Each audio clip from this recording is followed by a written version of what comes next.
RMC, l'immanquable grande gueule. Oui, parce que en fait, certains vous voient comme un coupable présumé, alors que vous êtes une victime en fait, et vous êtes victime d'un cyberharcèlement, comme on le dit maintenant. C'est même cyberagression. Oui, bah c'est une véritable agression. Ouais. Hein. Et effectivement, je suis un petit peu la première victime d'un système auquel j'ai contribué. Oui, moi, l'enfant des réseaux sociaux. Oui, alors vous êtes né des réseaux sociaux, et les réseaux sociaux veulent votre peau. Ben, c'est ça, c'est que j'ai influencé certains jeunes qui me suivaient. Je pense que mon message a parfois mal été interprété. Moi, je me suis inscrit comme un dénonciateur de la télé-réalité.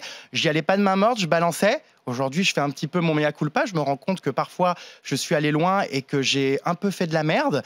Mais j'ai l'impression qu'il y a toute une génération qui a mal interprété ça et qui a pensé... Non, mais ça, c'est très intéressant. Oui, dans le livre, mais tout le monde n'a pas lu le livre, mais c'est très intéressant de dire que finalement aussi, vous vous rendez compte que vous avez participé un peu à ces campagnes de dénigrement massif. Je suis jamais allé aussi loin que ce que j'ai pu me prendre dans la tronche. Bien sûr. Là, c'est extrêmement grave. Derrière, ça entraîne d'autres réactions. Mais effectivement, j'ai alimenté ce qu'on appelle la machine à merde, quoi. Donc, je me prends le retour de flamme en pleine tête. Et c'est aussi pour ça qu'aujourd'hui, je prends la parole, parce que j'ai décidé d'arrêter mes activités en rapport avec la télé-réalité, avec toutes ces délations qui avaient lieu lorsque je faisais des interviews. Je n'ai plus voulu faire, et j'ai envie vraiment d'éduquer les jeunes qui me suivent aujourd'hui, de leur dire attention à ce que vous faites sur les réseaux sociaux, attention à ce que vous partagez, parce que c'est prendre part aussi, en quelque sorte, au cyberharcèlement en partageant des fausses infos. Et surtout, attention à ce que vous lisez sur Twitter. Ça n'est pas la vérité, ce qu'on peut lire sur Twitter.